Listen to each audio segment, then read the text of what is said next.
12 घंटों की खबरों पर नजर डालें तो हॉर्मूज जल रहा है। एक के बाद एक कई तेल के टैंकर्स पर हमले हो रहे हैं, जिनकी तस्वीरें अब सैटेलाइट से भी दिखाई देने लगी है। ईरान के कई टैंकर्स में आग लगी दिखाई दे रही है। उसी तरह ईरान की तरफ से भी, आईआरजीसी की तरफ से भी कई टैंकर्स को निशाना बनाने की खबरें हैं। लेकिन मैं इस वीडियो की शुरुआत एक ऐसी खबर से करना चाह रहा हूं जो ईरान के यूरेनियम को लेकर गेम चेंजर साबित हो सकती है, और ये इस और इशारा कर रही है कि ईरान के यूरेनियम को लेकर डोनाल्ड ट्रंप और पुतिन के बीच सीधी जंग शुरू हो गई है। देखिए, ये बेहद अहम खबर है और इसको समझने की जरूरत है। देखिए, ये सब आप जान रहे हैं कि ईरान की तरफ से जो प्रस्ताव सामने था वो ट्रंप को नामंजूर है। ट्रंप ने जो शर्तें रखी वो ईरान को नामंजूर है, और हालात ये है कि ईरान एक बड़ी जंग के लिए तैयार है। मिसाइल्स रेडी कर दी गई हैं, लॉन्च पैड्स पे जनता सड़कों पर है और वो आर पार के मूड में है। लेकिन इस बीच देखिए, पिछले 24 घंटे के अंदर दो डेवलपमेंट हुए। पहला डेवलपमेंट ये था कि पुतिन का एक बयान आया। उन्होंने इस बात को दोहराया कि वो ईरान के यूरेनियम को अपने पास रखना चाहते हैं, रखने के लिए तैयार है, उसको ट्रांसपोर्ट करके रूस लाने को भी तैयार है। अच्छा, ये सब कब हो रहा था? जिस बीच में ईरान ने जो है वो अपना प्रपोजल डोनाल्ड ट्रंप के सामने रख दिया था, और डोनाल्ड ट्रंप की बातों को, शर्तों को मानने से ईरान ने मना कर दिया। यानी साधारण सी बात थी, यूरेनियम को लेकर बात फंस चुकी है। इसी बीच पुतिन का बयान आता है कि ईरान का जो यूरेनियम है, एनरिच्ड यूरेनियम, हम वो रूस में रखने को तैयार हैं, हम ट्रांसपोर्टेशन के लिए भी उसके तैयार हैं। उन्होंने 2015 में जो समझौता हुआ उसका भी जिक्र किया था। लेकिन जब पुतिन का यह बयान आता है, उसके कुछ ही देर बाद डोनाल्ड ट्रंप का बयान आता है। और डोनाल्ड ट्रंप अपने बयान में क्या कहते हैं? देखिए, डोनाल्ड ट्रंप अपने बयान में कहते हैं कि ईरान का यूरेनियम जहां पर होने का अंदेशा है, असल में ट्रंप ये कहना चाह रहे हैं, जो ऐसा मान के चला जाता है कि जो न्यूक्लियर ठिकाने हैं, सेंटर्स हैं जिस पर अटैक हुए थे 12 दिन की जंग के दौरान, या बाद में भी हमले हुए थे, उसके नीचे मलबे में ईरान का एनरिच्ड यूरेनियम हो सकता है, ये अमेरिका मान के चल रहा है। अब डोनाल्ड ट्रंप क्या कहते हैं? डोनाल्ड ट्रंप कहते हैं कि जिन साइट्स पर न्यूक्लियर एनरिच्ड यूरेनियम है, अगर कोई भी उसके पास भी जाने की कोशिश करेगा तो हम उसको धमाका करके उड़ा देंगे। देखिए, पुतिन का यह कहना कि हम यूरेनियम को अपने पास रखने के लिए तैयार हैं, और उसके फौरन बाद डोनाल्ड ट्रंप का यह कहना कि अगर कोई भी उस एनरिच्ड यूरेनियम के न्यूक्लियर साइट्स के आसपास भी आता है तो हम धमाके से उसे उड़ा देंगे।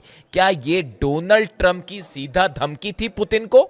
देखिए, ऊपर से देखने में भले ये लगे कि ये जंग अमेरिका और ईरान की है, लेकिन अब ये बड़ी जंग शुरू हो चुकी है इंटरनेशनल लेवल पर। इसमें कई सारे प्लेयर्स हैं। जिनपिंग बड़े प्लेयर हैं, पुतिन बड़े प्लेयर हैं, डोनाल्ड ट्रंप हैं, और ईरान का अपना पक्ष है। अब देखिए, बयान आता है डोनाल्ड ट्रंप का। अब डोनाल्ड ट्रंप ने देखिए क्या कहा। The president went so far as to boast that space forces surveillance is so good that it could identify someone who look to retrieve the uranium. इन्होंने कहा, डोनाल्ड ट्रंप ये कह रहा है कि हमारे सैटेलाइट्स जो हैं वो ईरान के उन ठिकानों के ऊपर नजरें बनाए हुए हैं जहां पर यूरेनियम हो सकता है, और अगर उसको वहां पर कोई उसके आसपास भी आया, उसे हटाने की कोशिश हुई तो हम उड़ा देंगे। क्या डोनाल्ड ट्रंप को यह डर सता रहा है कि ईरान का यूरेनियम रूस जा सकता है? क्या ईरान ने इस यूरेनियम को कहीं हटा के दूसरी जगह शिफ्ट कर दिया है? ये वो तमाम स्पेकुलेशंस हैं, ये वो थ्योरीज हैं जो अब बहुत ही जिसको लेकर इंटरनेशनल एक्सपर्ट्स नजरें गड़ाए हुए हैं। आईएईए तो है ही, लेकिन बार बार पुतिन का ये कहना कि हम ईरान का यूरेनियम रखने को तैयार है, ये बात डोनाल्ड ट्रंप को कतई मंजूर नहीं है। देखिए, ईरान का यूरेनियम अगर पुतिन के पास जाता है, इसका मतलब यह होगा कि अब सुपर पावर पोजीशन में पुतिन होंगे, ना कि ट्रंप। बात नंबर 2, अब ज्यादा बड़ा प्रभाव रूस का होगा। रूस ये कहेगा, देखिए हमने जो है वो समझौता करवाया, कोई नहीं कर पा रहा था, ट्रंप खुद कुछ नहीं कर पा रहे थे, हमने ऐसे हालात में ये जंग को रुकवाया और समझौता करवाया। पूरे मिडिल ईस्ट में अमेरिका से ज्यादा बड़ा प्रभाव रूस का होगा।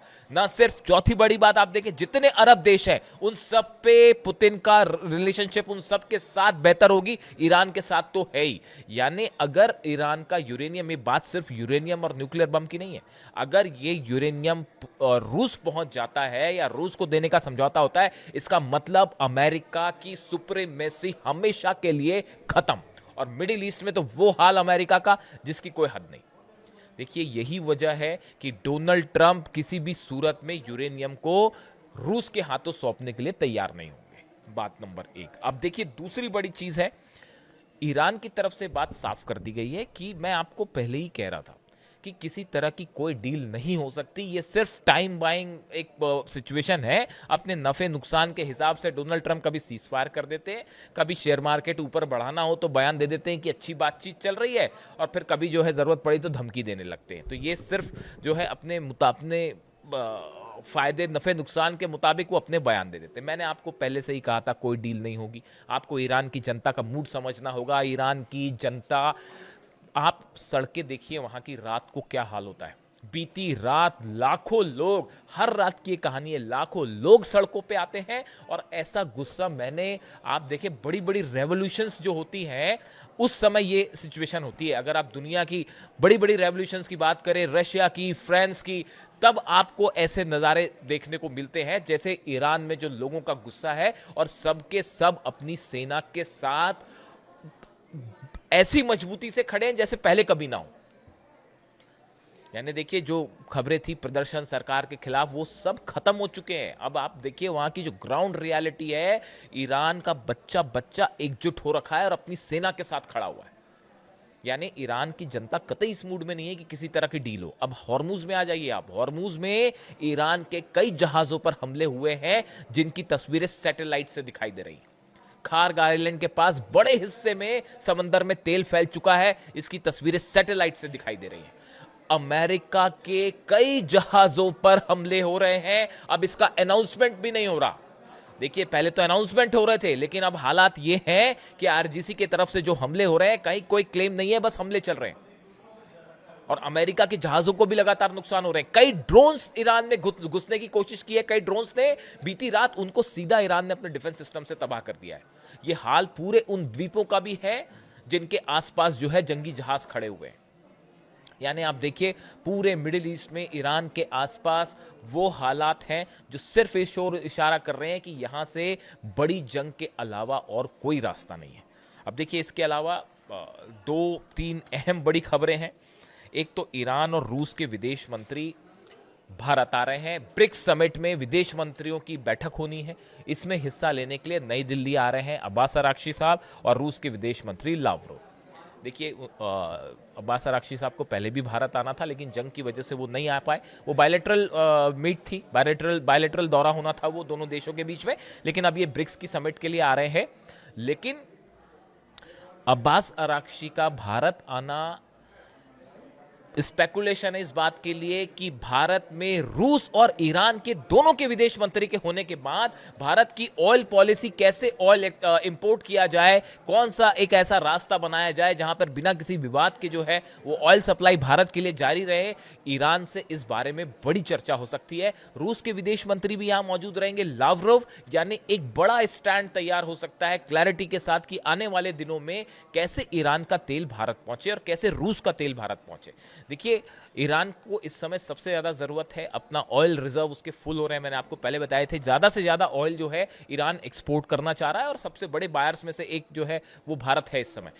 तो अब ये सप्लाई ब्लॉकेड की वजह से उतनी फ्री फ्लो नहीं हो पा रही जैसे पहले थी। तो इसके लिए क्या सॉल्यूशंस हो सकते हैं, क्या रास्ते हो सकते हैं, इस पर एक विस्तार से चर्चा बन सकती है इस यात्रा के दौरान। अब्बास अराक्ची साहब की भारत यात्रा बेहद अहम होगी कई लिहाज से, और ये यात्रा ऐसे समय में हो रही है जब डोनाल्ड ट्रंप चीन की यात्रा पे जा रहे हैं। उनकी जिनपिंग से मुलाकात होगी। देखिए ये विजिट ऐसी होगी जो कि शायद ईरान को लेकर और हॉर्मूज को लेकर एक कोई बड़ा फैसला हो सकता है, और फैसला चीन में हो सकता है। देखिए नुकसान तो बड़ा जबरदस्त चीन को भी है, क्योंकि ऑयल मार्केट उसका पूरा इंपैक्ट हो रहा है, उस पर इकोनॉमी पर असर पड़ रहा है। देखिए रूस का ऑयल भी जो है, रूस के ऑयल की डिमांड है, लेकिन जो चेन है सप्लाई वाली वो प्रभावित हो रही है। जिस तरह से जिस रूट से सप्लाई होनी चाहिए वो प्रभावित है। तो ये एक ऐसा क्राइसिस है जिसका पूरी दुनिया पर, अर्थव्यवस्था पर असर पड़ रहा है, और इसके लिए जिम्मेदार है एक राष्ट्रपति की जिद जो अपने जहाज लेके खड़े हुए हैं। ऐसा कई एक्सपर्ट्स की राय है। अब सवाल ये है कि चीन यात्रा डोनाल्ड ट्रंप की, अब्बास अराक्ची और लावरोव की भारत यात्रा, क्या इस बीच किसी एक ऐसा कोई फ्रेमवर्क तैयार हो सकता है जिसको लेकर हॉर्मूज खोलने पर चर्चा हो, या जिसमें हॉर्मूज से कैसे ऑयल सप्लाई जारी रहे इसको लेकर चर्चा हो, इसको लेकर फ्रेमवर्क, इस पर नजर बनाए रखने की जरूरत है। अगले 1-2 दिनों में चीजें साफ होंगी। लेकिन देखिए, इसी दौरान खबरें ये हैं कि ईरान ने एक बार फिर बड़ी जंग की तैयारी कर ली है। मुस्तबा खामेनी ने आदेश दिए हैं अपनी सेना को, मिसाइल्स को लॉन्च पैड्स पे रेडी रखा जाए, ड्रोन्स को तैयार रखा जाए। Anti ship missile Abu Mahdi तैयार कर दी गई हैं। बड़ी संख्या में ईरान की सेना का मूवमेंट देखा गया है खार्ग आइलैंड के आसपास, केशम आइलैंड के आसपास। ये वो द्वीप हैं जहां पर हमले हो सकते हैं अमेरिका की तरफ से। यहां पर बड़ा सैनिकों का मूवमेंट है, मिसाइल्स का मूवमेंट है, जो खबरें आ रही हैं।